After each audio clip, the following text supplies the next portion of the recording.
Specially rural areas में और urban area में दोनों में अलग-अलग प्लानिंग होती है। रूरल एरिया में जहाँ-जहाँ पे खेतों में पानी भरते थे या कोई भी ऐसे रूरल एरिया जहाँ वाटर लॉगिंग का इशू होता था, हमने जो पॉइंट सेलेक्ट करके वहाँ पंपिंग की व्यवस्था की हुई है। और एमसी लिमिट की बात करूँ तो टोटल 13 पॉइंट्स हमारे ऐसे थे जहाँ पे पिछले साल के दौरान पानी भरने की दिक्कतें आई थी।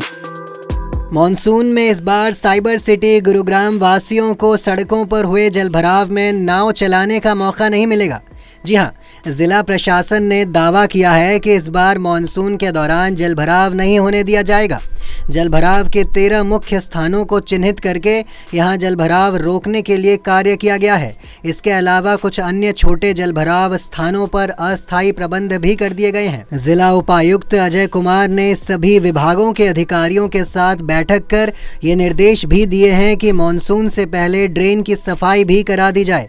वहीं एडीसी हितेश मीणा की माने तो जलभराव के स्थानों पर सभी विभागों ने मिलकर कार्य किया है और ड्रेनों की कनेक्टिविटी पुख्ता कर दी गई है ताकि पानी को निकासी के लिए पर्याप्त जगह मिल सके। आइए सुनते हैं इसको लेकर और क्या कुछ जानकारी सामने आई है। मानसून को लेकर सीएम साहब ने भी अभी रिव्यू किया था और गुड़गांव में भी हम सारी तैयारी कर चुके हैं। स्पेशली रूरल एरियाज में और अर्बन एरिया में दोनों में अलग अलग प्लानिंग हुई है। रूरल एरिया में जहाँ जहाँ पे खेतों में पानी भरते थे या कोई भी ऐसे रूरल एरिया जहाँ वाटर लॉगिंग का इशू होता था, हमने जो पॉइंट सेलेक्ट करके वहाँ पंपिंग की व्यवस्था की हुई है और साथ में जो लॉन्ग टर्म इश्यूज थे उनमें ड्रेन कनेक्ट कर दिया है वहाँ मेजर ड्रेनों से, ताकि पानी नेचुरली वहाँ पर चला जाए।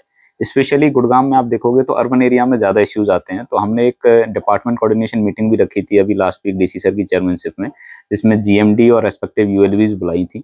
तो टोटल अगर एमसी लिमिट की बात करूँ तो टोटल 13 पॉइंट्स हमारे ऐसे थे जहाँ पे पिछले साल के दौरान पानी भरने की दिक्कतें आई थी। तो वहाँ पे इस बार हमने प्री प्लानिंग फेज में ही लॉन्ग टर्म पूरी through out the year long term solution भी उनको मेजर ड्रेनों से कनेक्ट किया है। एट द सेम टाइम कहीं पे छोटा मोटा पानी बढ़ता भी है तो शॉर्ट टर्म सॉल्यूशन हमने सफिशिएंट नंबर पंप डिप्लॉय किए हुए हैं, डीजी सेट डिप्लॉय किए हुए हैं। इतना मैं आपको आश्वस्त कर सकता हूँ कि विद इन 1 से 2 घंटे में पानी हर जगह से निकल जाएगा। कुछ कुछ जो जहाँ पे ओनली अंडरपासेस हैं, जहाँ लोगों को क्रॉस करने के लिए बनाए गए हैं, वो हम हैवी सीजन में उनको बंद भी रखते हैं। एट द सेम टाइम जो चालू रहता है वहाँ पे पंप डिप्लॉयमेंट रहता है, ताकि जैसी बारिश पड़े हमारे ऑपरेटर्स डिप्लॉयड रहते हैं, वो तुरंत उस पानी को नियर बाई ड्रेन में पंप आउट करते हैं।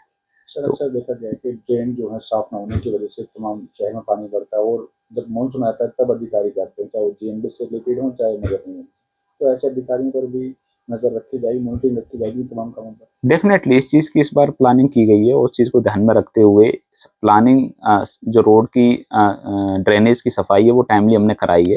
हाउएवर पानी जमा होने के मल्टीपल रीजंस होते हैं। समटाइम किसी ड्रेनेज का अलाइनमेंट सही नहीं होता या डिज़ाइन इश्यूज होते हैं, या जब वो प्लान की गई थी तब पॉपुलेशन कम थी बट अब पॉपुलेशन बढ़ गई तो कैपेसिटी कम है। Multiple reasons are there, but फिर भी हम हमारा बेस्ट देते हैं।